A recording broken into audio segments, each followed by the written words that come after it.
Адахан Мадумаровдун мамлекет үчүн кылган иштери көмүскөдө калып, анын эмгегин тарыхтан өчүрүү аракеттери дагы күч болгон. Азыр эл аралык деңгээлге чыгып, бүтүндөй Кыргызстан сыймыктанып жүргөн дүйнөлүк көчмөндөр оюндарынын бирден бир демилгечиси экенин көптөр биле бербеси керек. Ал түрк тилдүү мамлекеттердин кызматташтык кеңешинин башкы катчысынын орун басары болуп турганда, бул иш-чаранын кыргыз жеринде өтүп калуусунда эмгеги зор. Кыргызды таныткан, кыргыз мамлекетин таныткан бренд болуп калган көчмөндөр оюну, биринчи дүйнөлүк көчмөндөр оюнунун уюштурушунда дагы өзүнүн өзгөчө салымын кошту. Кыргыздын жана улуттук оюну, Көкбөрү оюнундагы баягы эл аралык федерациясынын түзүлүшүндө, эл аралык деңгээлге чыгышында дагы андан ары кеңейишине дагы өзүнүн салымын кошту. Мына бүгүнкү күндө мен айтканым, баягы көчмөндөр оюндарын өткөрөбүз десем, Мадумаровдун кылар иши жокпу деп күлгөн сыяктуу эле. Мен бүгүн ушул маселелерди айтып атсам, бүгүн да күлүшүп атам. Бирок көрөсүз 7-8 жылдан кийин ушул аябагандай балык башынан сатылган, биздин мамлекетте балык башынан сатылган, ошол башы тазаланмайынча эч качан бул коррупциянын куйругу бүтпөйт. Кадровый бизнес деп айтып эле жүрүп атпайбыз. Эми жалгыз Мадумаров айтып аткан жок, Кыргызстандын ар кандай чексине барсаңыз, кече Алымбек өткөндө айткандагыдай бардык нерсенин ставкасы бар да. Базардын ставкасы бар, дүкөндүн ставкасы бар, лицензиянын ставкасы бар, кызматтын ставкасы бар, акимдердин ставкасы бар. Мен кече айтсам, андай маалыматым жок экен деп атасыз. Биз чырылдап аткан менен кийинки бала чаканы ойлошубуз керек. Эмне алып калып атабыз? Бир кирпичтен түзген бүт короо сарайлардын баарын калпеге алып коебуз. Менчиктештирүү эти болуп калса ушул жакшы болот бизге. Анан гүлдөп өсөт деп олтуруп менчиктештирип, кыйынга менчиктештирип олтуруп, анан бүт баарын талкалап, кирпичин кирпичтей, шифирин шифирдей сатып, ошол жерде жыргап жатып калып. Мына ошону докем сурап атат, кандай эле деп. СССРдин скелети деп айтам мен ошону. Бүт короо сарайлар аны да жеп жулуп жок кылыш керек эле, бирок бетон болгон үчүн туруп калды. Аны да чагып ичиндеги зымын алып чыгып Кытайга сатып атабыз. Металл кылып. Калппы, жалганбы? Же Кыргызстанда болбой атабы мындай көрүнүштөр? Болуп атат. Демек кеп бийликте эмес экен. Кеп элде экен.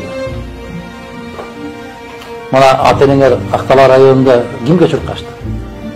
Парламенттик шайлоодо, президенттик шайлоодо кимге чуркашты? Баарыңар билесиңер. Эмне үчүн? Баракелде, мына акча берди. Жээнбеков мынчадан берип атат, Бабанов мынчадан берип атат. Чурка, бөл. Силерди бөлүп деле койсо керек, Сен баарың бир жака чуркап алып, эмне болбогула, бөлүнүп барып акча тапкыла. Ошол кыздарым менен, жигиттер, балдар, ошонун баары арам экенин билеби? Билбейт. Бизге калды, арам. Керемет сөз бар да. Баарын жагам деп өзүмдү жоготуп алдым. Өзүмдү жагам деп жалгыз калдым. Бак сөз, керемет сөз. Мага ушунчалык катуу таасир кылат ошол сөз. Анан таразага коесуң. Баарын жагып жашагым келеби, же өзүмдү таап жашагым келеби? Мен өзүмдү тандабам. Мен өзүмдү табышым керек дагы. Жаратканды таанышым керек дагы. Эч бир кишиге жагайын деген оюм да жок. Мындай бир аракетим да жок. Баары эч качан эч кимге жакпайсың баары. Ошон үчүн өзүң менен өзүң болгонуңдан өткөн. Дурус саясатта бул мүмкүнбү, саясат? Ошол жана шайлоолор кымбат болуп баратат дегенде, үчүнчү дүйнөдөн биринчи дүйнөдө деген Ли Куан Юнун китеби бар. Ошондо Ли Куан Ю айтып атат. Салижан жигит Праматовага айтчу эле. Кыргызга кыргызча сүйлөсөң эле ишенбейт дагы. Ошону эле орусча айтсам, ой, акылды берген экен Кудай деп калат деп. Орукчам да кыргыздын, аң сезим орукчам болуп. Мына ошол Ли Куан Ю айтып атат, Мадумаров эмес. Ли Куан Ю айтып атат. Шайлоо канчалык кымбат болсо дейт, мамлекетте кымбат болсо дейт, ошончолук коррупцияга жол ачылат деп атат. Ой, Кудай берген экен акылды. Ли Куан Ю айтып атат.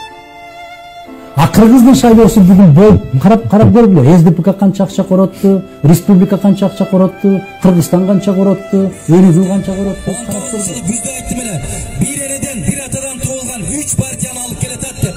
Көзүңөрдү ачкылайлы кыргыздар деп. Күнөө баарыбыз ошол бийлик тараптарыбыз бийлик менен каршы күрөшө тургандарда идеят баштарын бириктире албай койгон шорду кыргызбыз биз. Ар бири кокту колоптон көчкө чыгарган кыргызбыз биз. Эл билимдикте болуш керек эле. Эл муштумдай түйүлүшү керек эле. Бирок ачык айталы, саясатчылардын дагы коюнундагы котур таштары бириктирген жок бизди. Биз муштумдай түйүлмөйүнчө дайым бийликтин жеми болуп келебиз. Көзүбүздү ачышыбыз керек, ойлонушубуз керек, толгонушубуз керек. Мына ушул канчалаган акча менен сатып алган жогорку кеңеш мен сиздерге айтайын, эч качан кыргыз кызыкчылыгына кызмат кылбайт.